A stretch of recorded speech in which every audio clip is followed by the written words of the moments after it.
Welcome along to day two of WFS Live, powered by Ronaldo. My name is David Garrido. I hope you enjoyed our content yesterday. It's our first ever virtual conference at World Football Summit, but day one really set the bar super high with some stellar speakers. Don't worry though, we will at least match that on day two, I assure you. We are ramping it up with 6 round tables before the close of play. On top of that, we've already had our first workshop in the last hour or so on how the modernisation of FIFA regulations has changed its jurisprudence in partnership with the Johan Cruyff Institute. So we're nicely warmed up and we are ready for kickoff. If you're joining us for the first time here this week, well, welcome. Just a little bit of housekeeping before we start. Do check out all of the functionality on the WFS app, especially networking and exhibitors, and we recommend that you do so via laptop or desktop if you can. You can either watch the sessions via the live stream, just clicking it and enable auto follow, and it will just take you automatically from session to session, or you can click into each session individually. We really want this experience to be interactive. 3 different ways to do it. You can see it on the right hand side: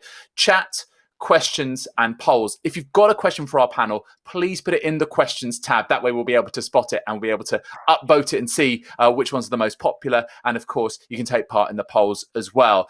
To our moderators and speakers today, we implore you, we are on a very tight schedule, so we would appreciate concise, insightful questions and answers. So let's get started. We focus now on Asia, who have a few big advantages if they can harness them. Sizable populations with fanatical young sports fans, especially football, and clubs from Europe's major leagues have targeted this market by going to the region for pre-season and post-season tours, setting up bases and soccer schools to really source talent and grow their brand, of course, as well. And that will only increase if Asia gets to host the 2034 World Cup, whether it be China or a multi-country bid from the likes of Thailand, Singapore, Indonesia, Malaysia and Vietnam. And we have at least one of those representatives here today. What an incredible opportunity that would be to grow those countries' profiles and drive football development. Now, look, COVID-19 may have disrupted things in the region as it has everywhere in the world, but post-pandemic is this decade the chance that Asia needs to seize to really have an influence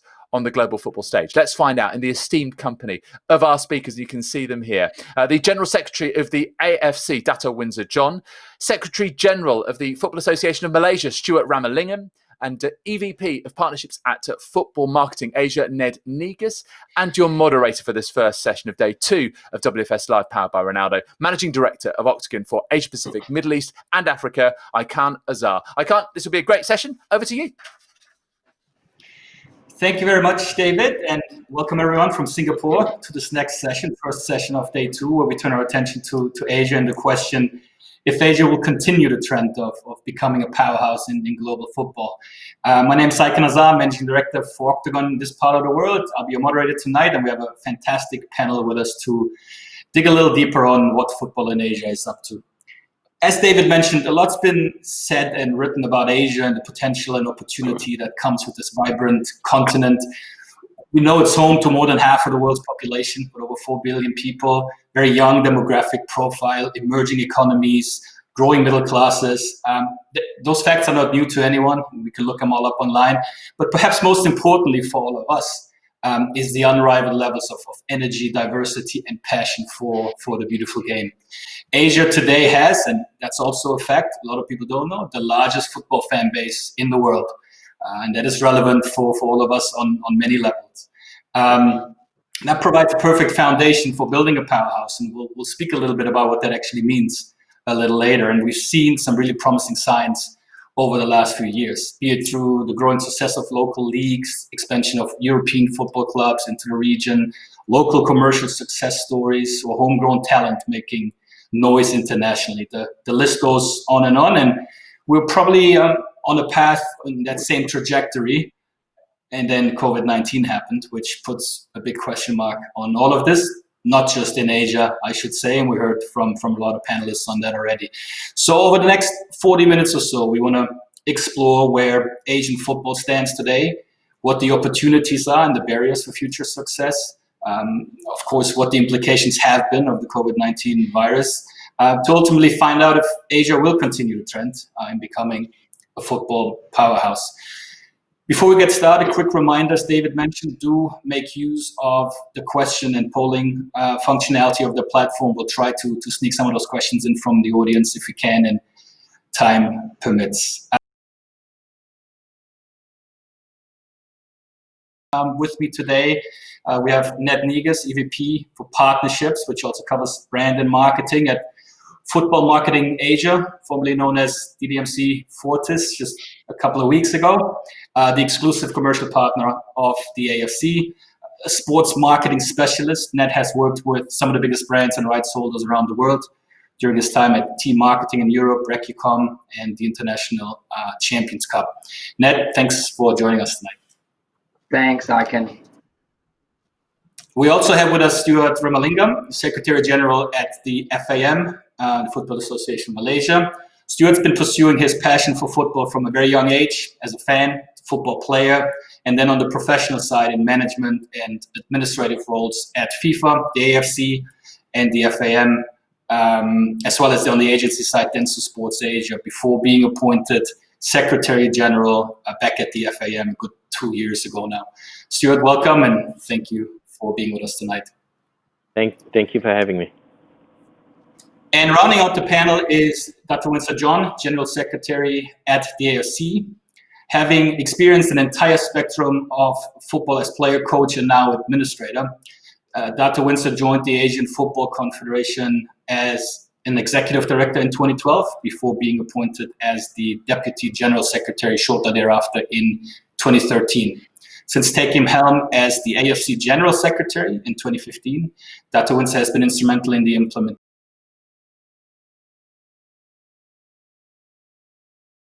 decides to raise the level of professionalism and the capabilities of the AFC member associations to usher in a new era of progress for football in Asia. Dato Windsor, it's a pleasure to have you tonight.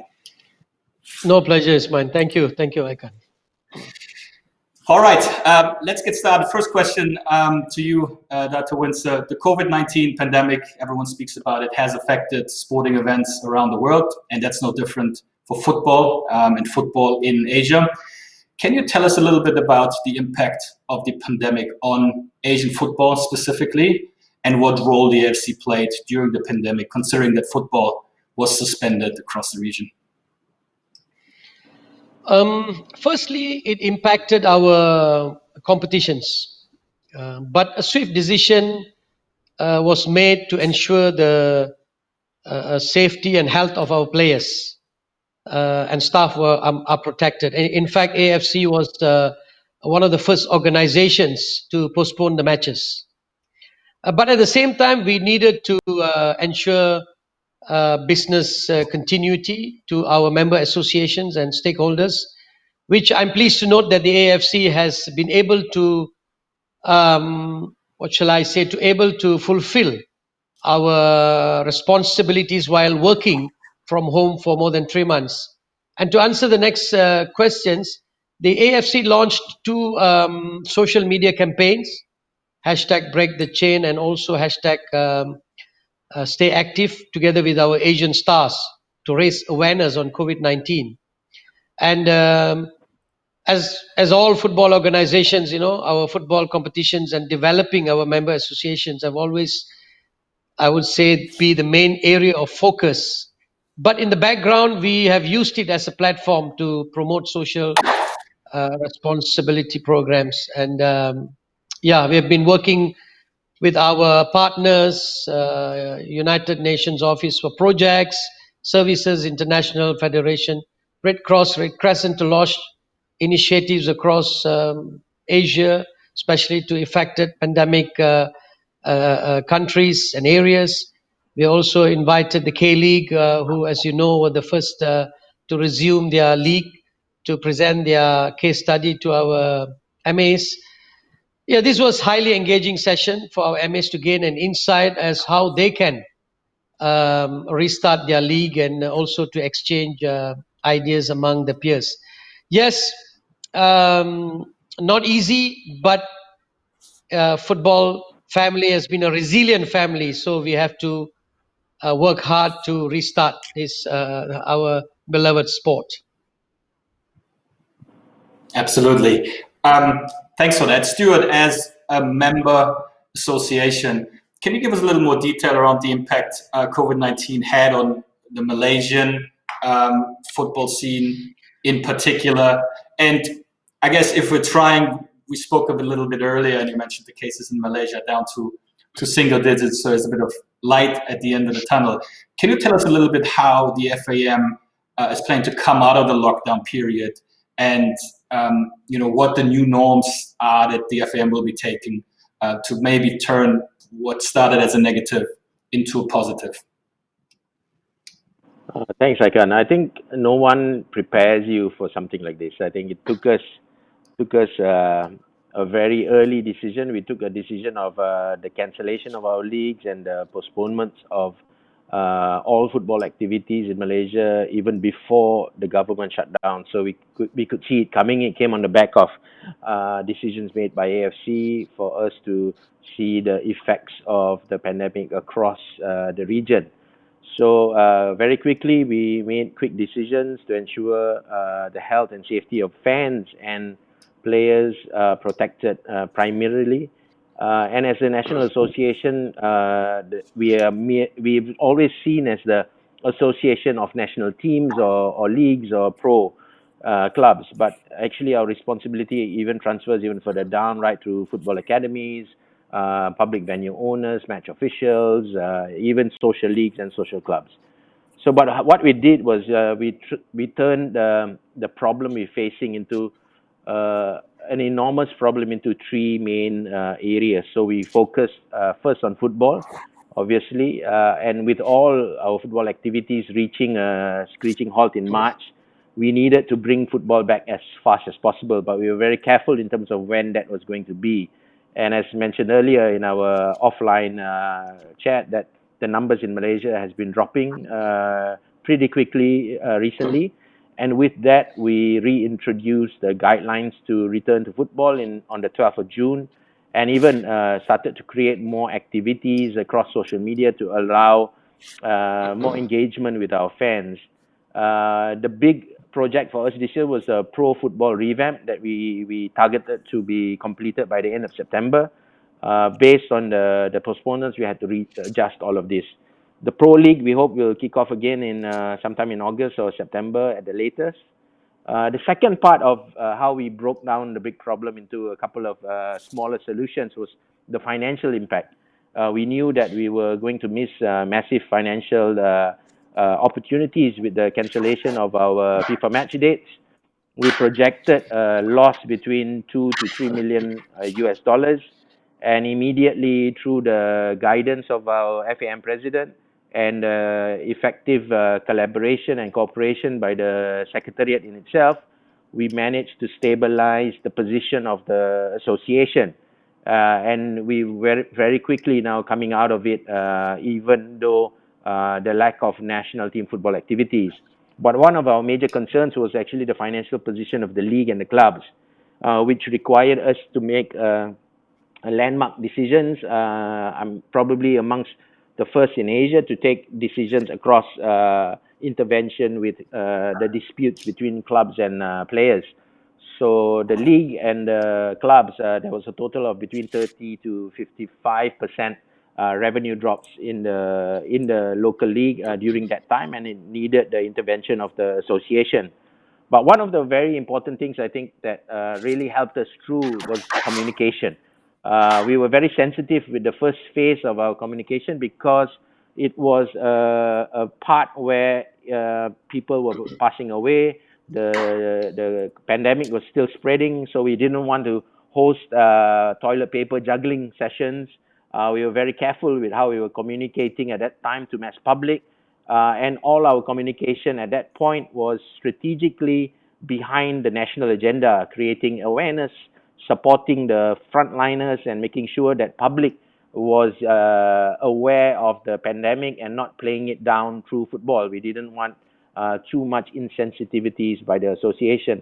And as the cases dropped, we moved towards a more engaging communication, and a lot of that proactive communication helped the community through it. But also one massive assistance for us was the communication with our commercial partners.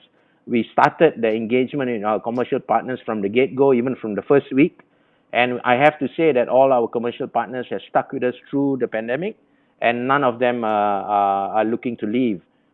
So we've created a lot of activities through the pandemic, it allowed us to relook at our operations. We created a lot more efficient ways of managing football. We never knew that managing football could be done from home.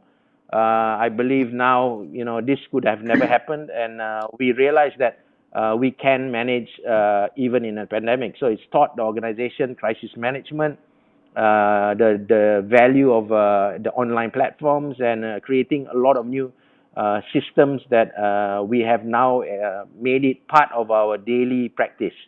So there's a lot of positives that we've taken out of it. And but one of the things that I have to say, no one prepares you for this. And as a medium-sized association in Asia, I believe we've done our best to try and navigate through this storm. Thank you, Stuart. Ned, both Stuart and Dato Windsor spoke about some of the campaigns they've run, mostly in social and digital channels, obviously being sensible to the overall situation around the country. But I think that's a reoccurring theme that we hear. And from a brand and marketing perspective, what are your thoughts around some of the things that we can take away and look at ways of engaging football fans during a time when there is no football? And that even when there isn't a pandemic is a reality during the summer mostly. Is there anything that you see that you believe we can take away as a learning from a brand and marketing standpoint that you consider a valuable insight that we didn't know before the pandemic? Yeah, look, I think I can firstly, a bit like Stuart said that you can't prepare yourself for something like this. I'm also very hesitant still now to really draw huge conclusions about what we should learn for the future. And so I want to be careful about that. But I guess to start with, we as FMA were lucky that, I guess you'd say lucky that we haven't been at the forefront of this crisis from a cancellation perspective. Of course, our partner, the AFC and its member associations have been, but we're planning for matches next year. So I suppose from our perspective, what we focus on is what are those fundamental underlying things about sport, about football, that keep going through this, right? And Dato mentioned the resilient family of and what power that can bring from a messaging standpoint. And in fact, both in terms of, as Stuart mentioned, bringing down messages from government, from a societal level, and using the power and the resilience of football to communicate that. I think we've all been reminded of that. But also, touch wood, as we, as a globe and as a football family in Asia come out of this, I think that resilience clearly is something that can inspire people, should inspire people. And I guess as a group, we have an obligation, and this isn't a uniquely Asian thing, to where you have a voice, where you have a power to inspire people to actually do it. So I guess that is really, for me, a key thing out of this, is there's almost a duty we have as a game. I think commercially, there's some fundamentals as well that I hope to see out of this. I've talked about it before with you. I've talked about it before with my staff and the AFC, and that is that, we need to look at how we find this balance between promoting the connection, the physical connections that football bring, the hope that we can have those physical live experiences again, while also using it as a chance to reinvent certain aspects of sports marketing, to look more at digital storytelling, at digital experiences, but also to remember the basics, the storytelling aspects, and the power of simplicity. I think we've talked about this before, that, at a time when the world is in such deep pain, at a time when football has had a painful period, it would be very unwise of us to come out and suddenly start throwing products in people's faces, right? So it's about using sport to subtly communicate, to be there with our brand message and remind people that you're part of their world, and maybe be a little bit less in people's face out of this, and celebrate with them, I guess, as we come out of it. Thank you. If we look a little bit towards the future and the topic of this panel, and the word powerhouse stands out a little bit, building a powerhouse. Ned, quick follow-up question for you. How would you define a football powerhouse? Yeah, I mean, look, Aykan, I think you're talking to three people that are neither neither unbiased nor professionally or personally able to answer that question kind of without a view of being very purely Asian. I'm Australian, and I'm working for an agency that is the AFC's exclusive agency. Obviously, Stuart and Dato are very much part of the family. So I think to start with, it's a very provocative question to this group, because I certainly feel that when Dato and Stuart take over more from the footballing side and a macro perspective, that they would agree that I think, depending on how you define it, Asia is absolutely already a football powerhouse. And for me, the key point is, well, on what level is it? On what level isn't it? How do we need to improve? I think if we look at fan base, you've talked about it before, all the people watching today can Google it. We are home to half the world's population and half its football fans. We see sponsors around the world clambering to communicate via both local and international assets with those fans. Many a sponsorship decision here, but also in Europe, is based on perceived value in Asia. We see international clubs coming out here to build their fan base. We see international events. I guess you could say, in a way, as the marketer here, lining up to capitalize on that market, and we're seeing a lot of success there. So I think for me, one of the key things about this question is for us to start from a position of, we're not trying to copy, we're not trying to build a powerhouse, we're trying to define a powerhouse. We're trying to say, what is it about Asian football that is already powerful, is already unique, has had many decades of that, and it continues to grow, and to have confidence, because a powerhouse should have confidence. And as a football community in Asia, I think we need to unite behind that message that we are a powerhouse. It doesn't mean we shouldn't look to other regions. It doesn't mean we shouldn't try to take learnings from other places. But we have to start from a pretty confident position, I think. Yeah. When we speak about this sort of like local flavor and the uniqueness of Asian football, not necessarily wanting to just copy and paste and follow the lead of other successful nations, but really build your own identity, I guess. Stuart, Dato, what would you say the Asian identity of football is? Whether that's, on the field, off the field, the fan base, how would you describe it?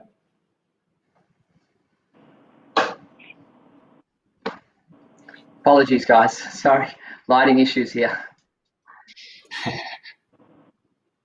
Yeah, sorry. I mean, Sorry, Iceland, can you have the question again? I did not hear it clearly. Yeah, Ned spoke a little bit about sort of finding your own identity and making sure we really extrapolate sort of the flavors and the uniqueness of what Asian football stands for, not necessarily just copying what exists elsewhere. How would you define that uniquely Asian football identity? I mean, first of all, we know that Asia is unique, diversified, but that does not necessarily mean that it is not a strength for Asia. That's a strength, that we are diversified, and we bring together different flavors. If you say that you have only one flavor in your meal, then you've got to have a big problem eating it. But when you have different flavors, especially on your plate, then definitely the look on the food itself will be great. But I think for us, the most important thing is how do we bring out the potential of Asian football? That, I think, is the most important. How do we do it in a very professional way, but also not forgetting the grassroots, not forgetting the amateur football, not only focusing on the professional side. So I think that's a challenge for us, being home to many developing countries, challenges in infrastructure. For say, the passion is great. As what Ned said, Asia is home to, I would say, 2/3 of the world population, but also 2/3 of the world's youth population. And we always say in Asia that Asia is the biggest stadium in the world, and that brings about tremendous potential, and for us now to work together within the different countries that have different vision and different expectations, we need to bring them together to say that yes, we can bring together our expertise, we can bring together our potential to grow Asian football. There is no quick fix to this. We all know that, but Asia is definitely in the right step towards. I'm not sure. I'm not saying powerhouse. When you say powerhouse, is only about performance on the field. Powerhouse means ranking, but I believe that powerhouse can also means leading the way in different ways of football in the world. So I think we are proud of that as well, and we want to build on that diversity and the strength that we have to create a very unique Asian a flavor to the game. Thank you. If I was to oversimplify and just outline three pillars, around which you could argue a powerhouse in football is built, and they're all intertwined. But when we look at football development on one hand and growing, nurturing local talent, and obviously the on-field success that you mentioned. If you look at second, a robust commercial foundation across the entire ecosystem of football, and then third, local access to premium football products and the global distribution thereof. If we were to look at those three pillars, and question for you, Stuart, as a representative of a member association, the football development side of the house and the role that talent plays is obviously very interesting when we look at the growth of a sport. How do you balance the need to show sort of immediate on-field success or constant on-field success, or aspiring to have bigger success with the need to grow and sustain local talent and that sort of level of development? It's $1 million question, and it's the nature of our business. And one of the toughest things, Aykan, is that in football we have fans that are patient and impatient. Right? They understand the role of development, they understand the role of talent identification, but are we all willing to wait? Because and as you said, that's where the balance between results and development comes into play. You may buy success at club level. If you have a good investor, you can have a good ownership. You may have the opportunity to buy success, but at an association, you have to create a fundamental bedrock of development that's going to support longevity in a system. We've got so many examples all around the world, what works, what doesn't work, how people have failed, how people have reinvented themselves. But I believe in Malaysia, we are creating a new hybrid system of what works for us based on what we have available within our industry here, our constraints and the pros and cons of being in Malaysia. But in terms of the development of these fundamentals, we have now created a very simple understanding that we have to evolve the player development pathway. We have to ensure grassroots and elite youth have a conversation, and there's an interlink. Coach education is immense for us because we needed to ensure that the better the coach, the better the player. But also, especially our competition structure, our domestic competition structure had gaps in it, and we needed to improve that. And on top of all of that, we needed to improve the infrastructure, because the infrastructure is the supporting element, the performance stage for our teams to ensure that we get the best out of it.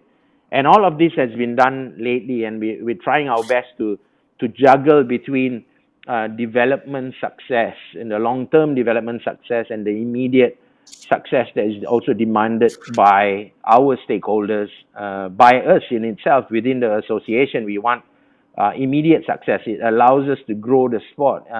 Development is going to take some time.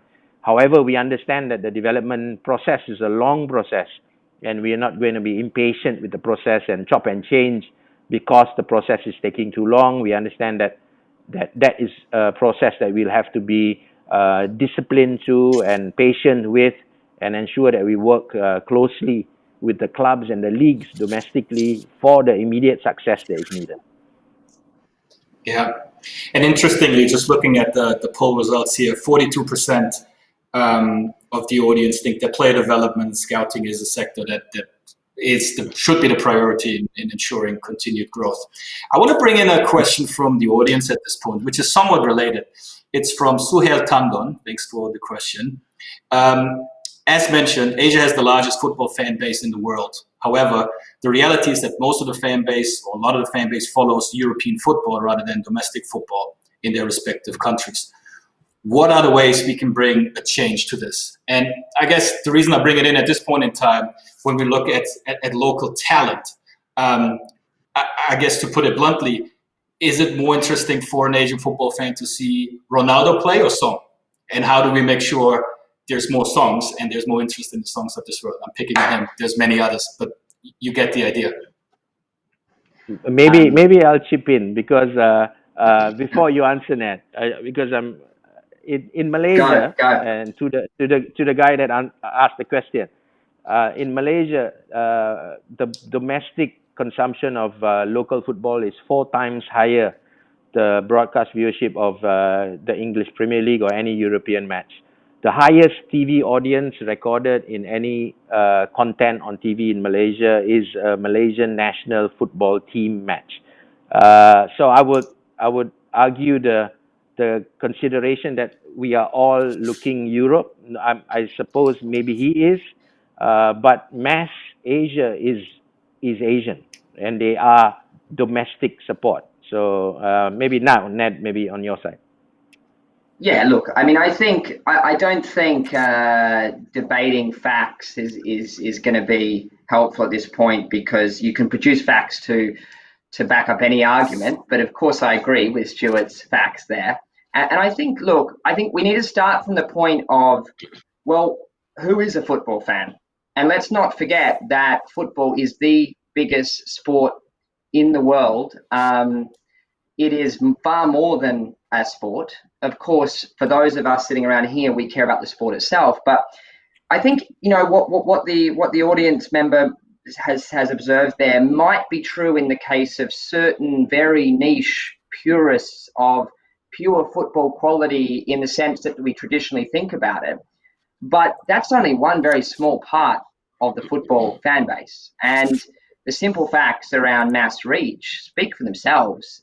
There's a huge amount of people that will switch on their local league or their national team in their local cafe or their home with their family that would never get up at the middle of the night to watch the Premier League. And that doesn't mean that we don't want to also triumph the Premier League. Ultimately, a good ecosystem of football will involve people consuming different types of football. But it does mean we have to be clear and confident again about what we do represent, and we go far beyond football. And my view, having sold also international football to brands and to consumers, is that we do obsess over that issue of, do people like local or global better? And I don't think there is actually any point in debating that too much, because the debate's over. More people like local, that's a fact. It's very clear. The question is, what are they thinking when they consume it? Because that's when we start to get into the more interesting piece of what a brand represents, what it means. And that's when we start to find this sweet spot of all different types of football living together productively, contributing different stories, different meanings that resonate with different consumers for different reasons. And when you use that Son question, I will finish with it with a fact. I mean, look, we're not unbiased here, but we've done a lot of research. We've looked at this very clearly, and there is a clear answer to that question. And that is that if we talk about mass population, any football fan in pretty much every Asian market will say they would prefer to see a local hero from a town they know, from a place they grew up or near a place they grew up, succeeding, ideally in their own backyard, but also on the world stage over Ronaldo, Messi, etc. Doesn't mean they don't want to watch them play too. It just means that in the end, those people we can resonate with most closely are always the bigger stars. Wu Lei is always more popular than anyone else in China at the moment. Son's the same in Korea. Tim Cahill was always the same in Australia, and that's the truth. But for me, it's more about us being clear that they're different products. We're all combined by football. We're all combined by the love of football globally, the way it transcends cultures and nations. But we can all coexist. Yeah. Let's talk a little bit about the premium football product and that being local to the market and the role that major events play in that, not just the leagues and national teams on an ongoing basis. We have the 2023 AFC Asian Cup coming up, which is shaping up to be a major tournament milestone in Asian football. We've just been awarded the FIFA Women's World Cup in Australia and New Zealand, I believe in the same year. And a bid, as we said earlier, from an Asian nation or a group of nations for the FIFA World Cup is probably also not too far away. Question for you, Dato Windsor. What role do those events of this scale and magnitude play in creating sustained demand and success in the continent, but also to accelerate some of those growth plans that we just spoke about? Well, I mean, we all know that the AFC Asian Cup is the a crown jewel of Asian football, and we are working very closely with the Chinese government and also the Chinese Football Association and the local organizing committee to make the AFC Asian Cup the biggest showcase and the best ever edition. But as you rightly mentioned, Asia is in the spotlight at the moment because we're not only hosting the 2022 Men's World Cup, but also the 2023 Women's World Cup, and also the youth competitions in Indonesia, as well as the women's youth in India. So the focus is on India. I guess it's not only they like the Asian food, but also they believe that Asia has the capacity to deliver top class competitions because Asia's number one sport is football. And nearly all governments support football more than any other sport generally. So, as you know, as I believe that Asian Cup China 2023 will leave a lasting legacy, not only in China per se, but also generally across the region and across the world, because we feel that fan engagement, development of the sport, facilities, this will be at the highest level, we believe. This is like tremendous. And not only in China, not only in Asia, but throughout the world. And we need to remember that we decided to increase from 16 teams to 24 teams to provide more opportunities for our member associations. Now, we must remember that competitions drive development. Okay? And that is something that we are fully aware, and that's the reason why we increase the number of teams, so that will accelerate the development of football, because all those who are dreaming of qualifying for the Asian Cup can now have a realistic chance of qualifying for the Asian Cup with the increased number of teams. And I believe that our member associations will compete at the highest level, and we are sure that it will leave a lasting legacy, as I said, not only for China, but also for Asia in general. Thank you. We're getting the countdown already, so we have to move on here. Sorry, Ned. We're not nearly enough time. We could go on for hours here. But just a couple of final thoughts, 30 seconds each. What is your predicted timeline to really compete at the highest level, and for people outside of this panel to also attest to the fact that Asia is a football powerhouse, and for you, with your respective measure of success, get to that next level? A bold statement as to when you think that next step is being taken, and your number one priority to get there. Ned, 30 seconds. Okay, I'll try to isolate to commercials. I mean, I think it is linked to those major events, because from a marketing commercial standpoint, putting major events in major markets with huge attendances, brand new or renovated venues, which will then drive the ongoing enablement of fan engagement for sponsors, and coming out of those events and saying, wow, fans had a greater experience. The sponsors on show were doing it in a way which was highly engaging.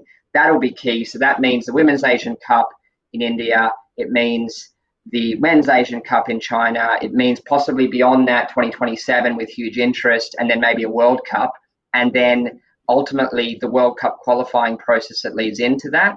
If we can come out of that period and be looking at something that's far more engaging from a fan and sponsorship synergy perspective, I think that's success from my end. Fantastic. I see David pop up, so I'm not sure we'll have time to go to Stuart or We or absolutely Dato. will. Let's get those last two, just for balance, let's get those last two perspectives as brief as you can, please, gentlemen. Stuart, final For thoughts on Malaysia, the three pillars, the three main areas for us is development, national team performance, and pro football. We hope that will get us to our next level. Yeah, for us at the AFC, we have 7 mission statements. We have the first one is member association development, because AFC doesn't have a football team, it's the member association. And then we have the top level competitions to make sure that we always provide a good platform. And I think technical support to ensure that we're always providing a good level of support to our member associations, technical performance. Fantastic. Thank you very much for joining us on this panel. Thank you very much to the panelists. I know, David, we're over, so I'll keep it short now. I think Asia and Powerhouse, Asian football and Powerhouse are words that can and should continue to be used in the same sentence. So thank you very much, all. Back to you, David. Thank you very much indeed, Aykan. Yeah, it does trip off the tongue nicely. We took a lovely journey there through the resilience of Asian football and the football family during this troubled time with COVID-19. The responsibility of, well, the FA of Malaysia, as Stuart put it, to safeguard the fans' and players' health, and all the way down the pyramid, of course. Interesting thoughts from Ned throughout, defining the powerhouse, having confidence, backing your own uniqueness. Had a little trip, dabble into the Asian football identity, all the different flavours. Having been to all of your countries, I can absolutely vouch for that as well. Talk of elite and grassroots, and also the fact that we can coexist. Love of European football and love of Asian football. And yes, brief talk about Asian Cup 2023. And fan engagement will be at its highest level and leave a lasting legacy, said Dato Windsor John. Fantastic stuff. Guys, we really appreciate you staying up late where you are as well, Malaysia, Singapore and Hong Kong. So very many thanks to Dato, to Stuart, to Ned, and also to Aykan for just directing us through that conversation so expertly. Thank you very much indeed, everyone. Right, we're going to be back in a couple of minutes with our next panel, which is on the aftermath of investments in sports as WFS Live, powered by Ronaldo, continues. Don't go away.